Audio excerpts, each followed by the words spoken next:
Alright, here we go. This is Rosemary Loxton, my grandmother. She is 83 years old, and we are going to ask her the questions. Action. Who were the presidents during your life? Well, when I was born as a baby, it was President Roosevelt. And then after Roosevelt was Truman, and the next was Eisenhower. Mm-hmm. Then Kennedy, Johnson, Nixon, Ford, Carter, and there was Reagan, and then Bush. And who was your favorite? Reagan. Okay. Ronald Reagan. All right. What is a major event that happened during your life? I guess President Kennedy getting killed was probably the most. Where were you when he was assassinated? We were living in Rhode Island at the time. I was on my way to the store when I heard that the president had been shot, and I was with my daughter, and we were walking because it was snowing that day, and so instead of trying to drive, we were just a little ways from the store. So I just went to the store by walking, and the neighbors were hollering and screaming out of the house that he had been shot and everything, and so that was just a real major thing for what happened to our nation at that time. What did you feel like when it happened? I was really sad because I liked him, and I thought that he would have made another, can't remember exactly how many years he was president, but it was maybe 2 years before he got killed. And so I thought he would be real good to that term anyway. What was the economy like when you were growing up?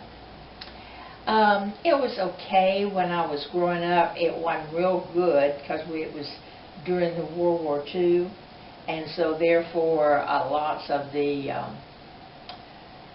I guess, there were good jobs during the war, but then after the war it wasn't that good, so it was hard for everybody. The war was over in 1945, and because of that, the world changed quite a bit. Women at that time was working a lot during the wartime, but then husbands came home and the wives quit their jobs and was more taking care of the home at that time. And then, you know, during the 50s was some of the best years of my life because that was a good time. During that time, of course, I had finished school and had gone to work. In about, I guess, in 1951, I was working at Bank for Savings in Birmingham, Alabama, and I worked there for 8 years, and then later on got married in 1959, and so then my life changed again. Right, what did a gallon of gas cost? I don't remember exactly, but I was thinking during that time probably about 50 cents a gallon. All right, and what about a loaf of bread? 35 cents maybe. And then what about going to the movies? I don't remember that either exactly, but I would say somewhere around 75 cents to $1. All right. Before TV, what did y'all do for fun? Well, let's see. As a child or a young person, I'd say, we played kick the can. We also played ball. That was a good, our best thing to do was to play some kind of ball. We always played outside. And then we also was quite a bit of music in my house. My mother played the old-timey organ that you pumped to get, the sound, and that was fun. That was real fun. And then we had a lot of people coming in to seeing us, and we ate a lot.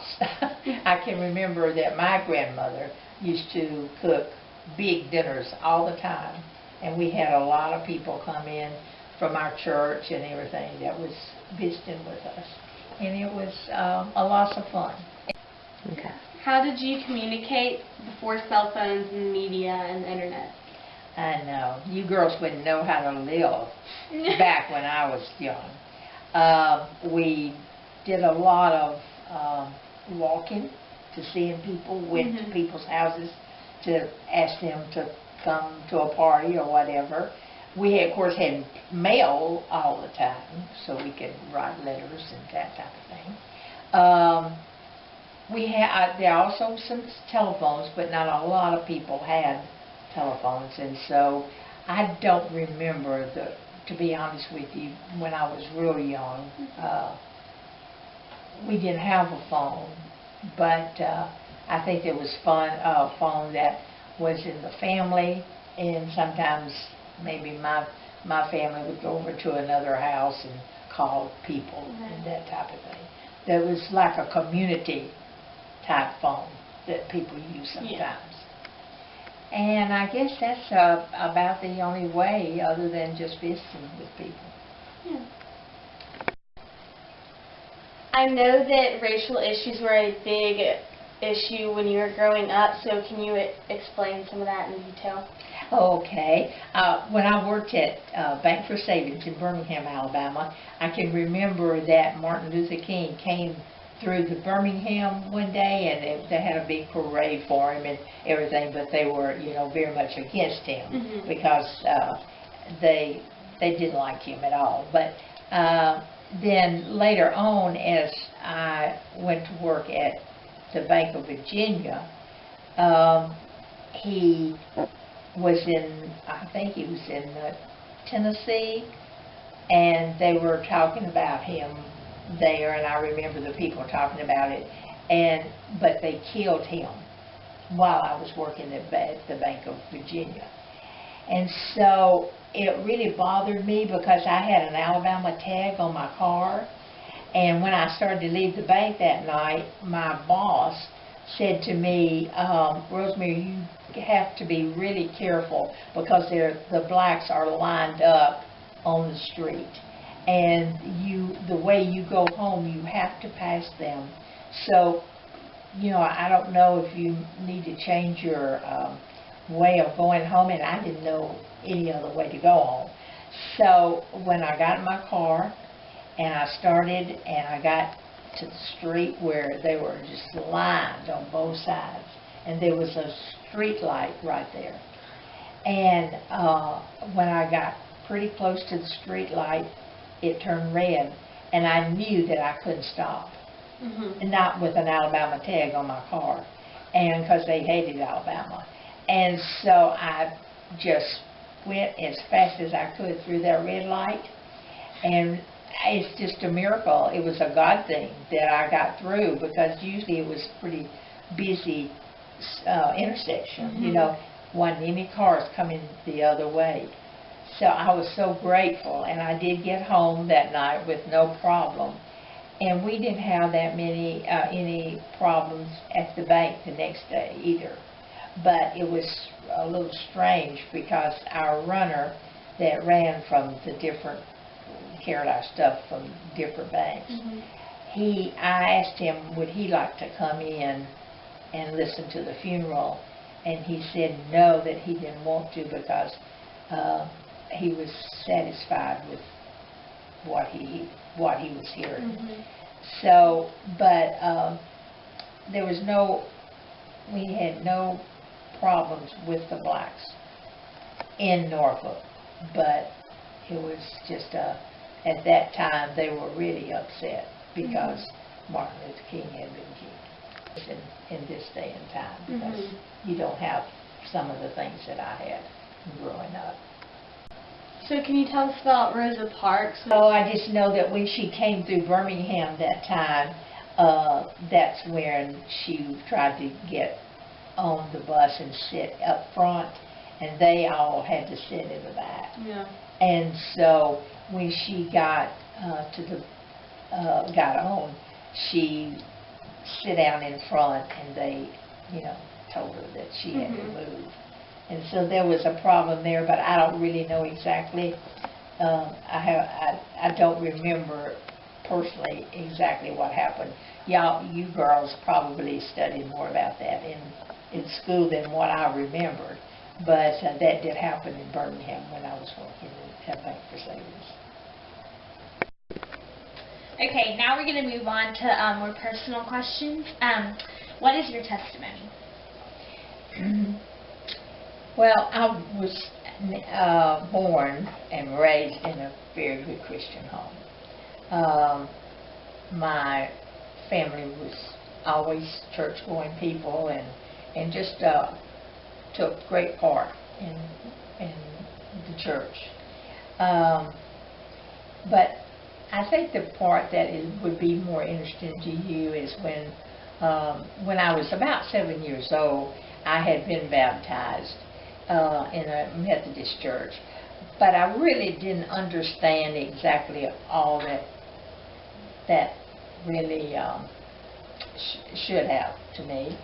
But as I was a teenager, I went to a youth camp, and it was a wonderful camp, good preaching, good singing, and God really started dealing with me. And so I gave my heart to Him in that camp, in the service one day. And that was the most important thing that had happened to me in my life up to then. That's the way that I viewed it anyway. Okay. What did you do for a living? Well, when I got out of school, I went to work at a bank, and I worked at a bank for about 8 years, and then later on got married. And then when I was married, I could always find a job in every state that. Well, I married. Let me tell you this. So I married a Navy guy, and we moved around a lot. And we were in California right after we got married, and so I worked at the Bank of California, and we were there for about 1.5 years. And then we was transferred to Rhode Island. And I didn't really work in a bank when I lived in Rhode Island, but then later we went to Norfolk, Virginia. So for 5 years I worked in the Bank of Virginia. Okay. What was it like being married to a man in the Navy? To me, it was very exciting and very something I will always be thankful for. I met so many wonderful people. Navy life was good.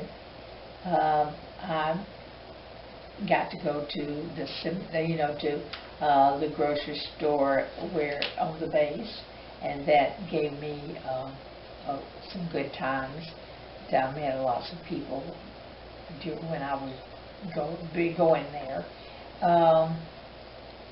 Then, oh goodness, I don't know. We just had lots of friends that I still keep in contact with to this very day, and that's been, 60 years ago, and I still keep up with one friend that we were stationed with 2 times, and so because of that, it made us just really close friends. Was it hard raising kids and moving around? No, I had 2 daughters, Linda and Donna, and I really enjoyed raising them in different places.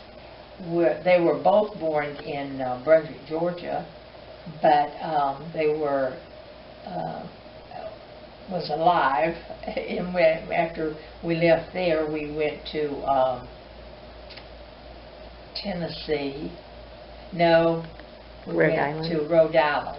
What is the most important lesson you learned in your life? That is one of the hardest questions, girls, that you've asked me this. Well, one of my favorite verses in the Bible is, "Trust in the Lord with all your heart, lean not unto your own understanding, but in all thy ways acknowledge Him, and He will direct your life. And I guess I tried to live that way. I just always wanted to be a good friend. I didn't want to hurt people's feelings. You know, I know sometimes it's important to, but I always tried not to, because people means a lot to me, and it still does. And I just always wanted to be a good friend. I always wanted to glorify God in everything that I did in my life, because from the time that I was a kid, as I've told you earlier, that I was raised in a Christian home, and that's always meant a great deal to me, that I treated people right. And so I have just always leaned on that verse, because it has always meant a great deal to me. Yeah, is there anything else you would like to add, like, I don't know, stuff about, like, your mom living with you, or different things like that?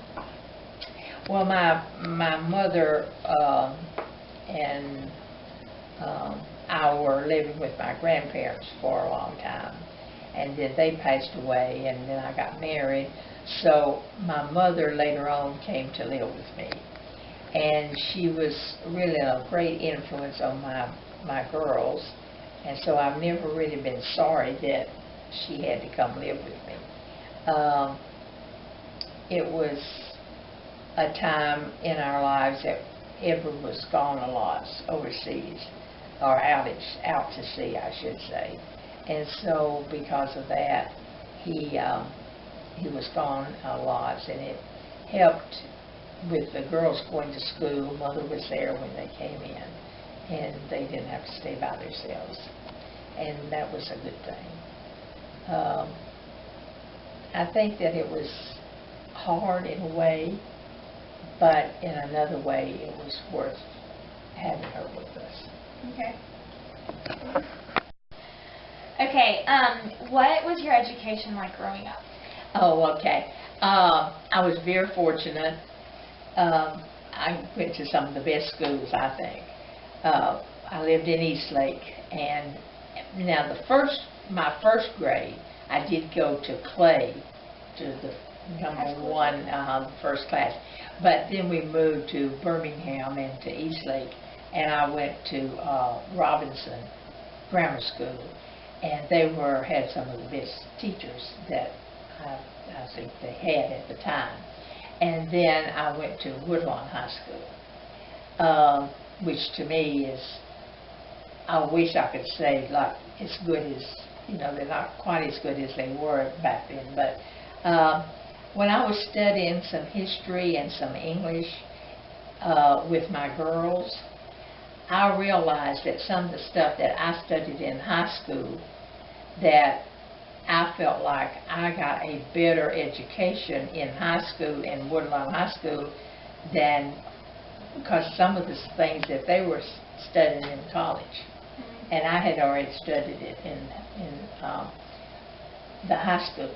So I felt like that I got a really good. I did not get to go to college because it was really expensive, and we didn't have all the loans that you could get and everything like y'all can do now, so I couldn't afford to go to college. I went to sort of a business school after I graduated and went to work. I worked I went to a business school. That helped a lot, and actually was the reason I got the job at the bank. Okay. So that was, and then the rest of the education that I got was just from doing my job. Right. And Learned all from that. right. Okay.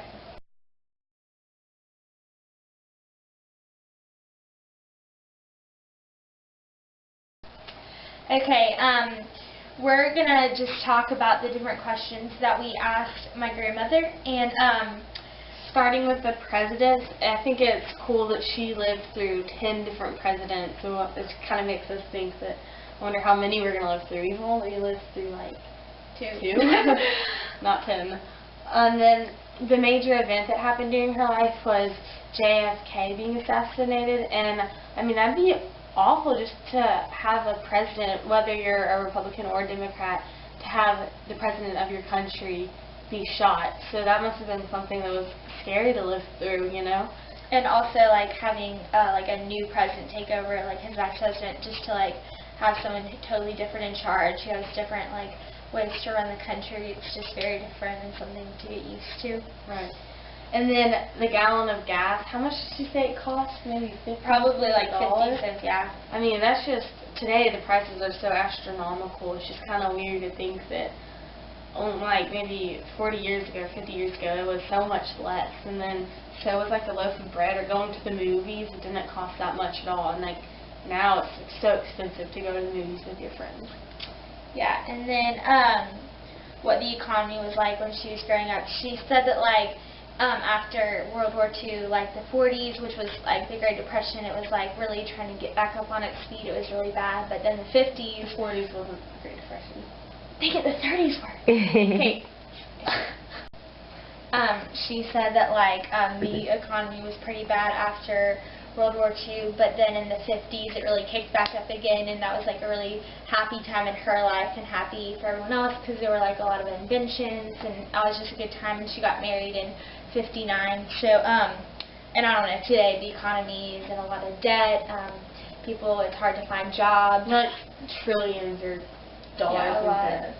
So that's very different and something that we've lived through most of our life, the economy struggling. And then how they communicated without all the media and cell phones and the internet. I just think that's weird, the comparison, because today we are so dependent on all this technology, and back then you would have a set time of what you're going to do, where you're going to meet. Today it's so different, you know? Yeah, which is kind of, I don't know, I kind of would like to go back in time and communicate with, like, I don't know, words, because you just get to know more people. You're more social, you're more out in people's lives instead of you're not always on your phone over there texting throughout dinner with all your friends. And then they mailed letters a lot too. She said that. I thought that was cool. I've always liked the idea of mailing someone a letter. Yeah. And then that story about MLK was kind of scary to me. Like, and all the people, she had to drive through all those people. I mean, that must have been like a scary time, you know, with all that going on. Yeah, living in the South, it was very crazy during the Civil Rights Movement and all that. So that was cool. And then on to like her personal life, when she talked about her testimony. Since she like grew up in Alabama, she grew up going to church her whole life, and was raised in a Christian home, and which is very similar to our life. We've always grown up going to church and having Christian parents and a Christian family, which we are very blessed to have. So I don't know, it's cool that she realized, even though she did grow up in a Christian home and like was baptized when she was 7, when she was in high school, she actually realized like who the Lord was and that He was the Savior of her life and what He came down to this earth to do, which was cool. And then what she did for a living was banking. And I thought it was kind of cool that, like, she didn't go to college, but, like, she still never had trouble finding a job. Like today, that'd be so different. If I didn't go to college, it'd be impossible to get a job. Right. Very decent job. Yeah.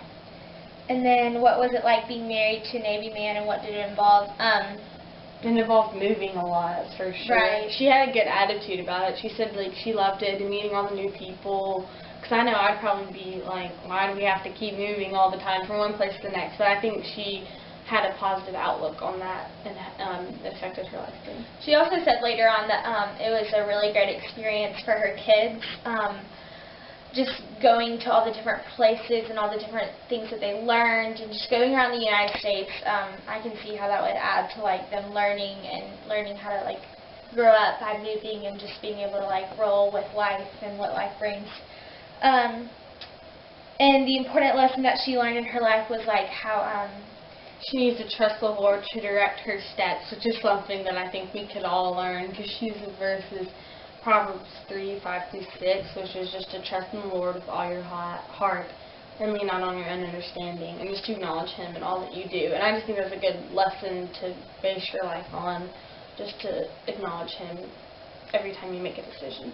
And how she like really cared about like how she treated people, which I don't know. I think that's kind of lost today. We don't really care how we treat one another. We just care about ourselves. Yeah, but it's like really important to treat others with love, because that's what God commands us to do. And what she did before like TV for like fun, you know, all that. They played outside. Yeah, a lot. outside. They also, like kick the can. Mhm. And I mean, growing up with my brother, we would play outside some, and you said you did that too, Mhm. didn't you? And so I mean, you did that growing up, but once we got older, we start doing other things, you know, on our cell phones or Yeah, we're inside movies, watching TV, you know. But I think it'd be fun just to go outside and just to still play outside with our friends. And so as she was younger, like she got to play outside more and do more activities, was playing ball or like kick the can. And now today we more sit inside and we watch movies, you know, play video games or play on our phones, which I don't know. I think there's a fun element about going outside and playing in grass. I don't know. Yeah, or in the park. And so, yeah, I thought that was interesting, the difference between the time periods. Yeah, overall, I just think, and I enjoyed looking into her past and comparing with ours, and I enjoyed seeing and learning about the time period that she lived in. Yeah, and I enjoyed learning the things that she did and what she wants me to know from her past. So it was a great experience.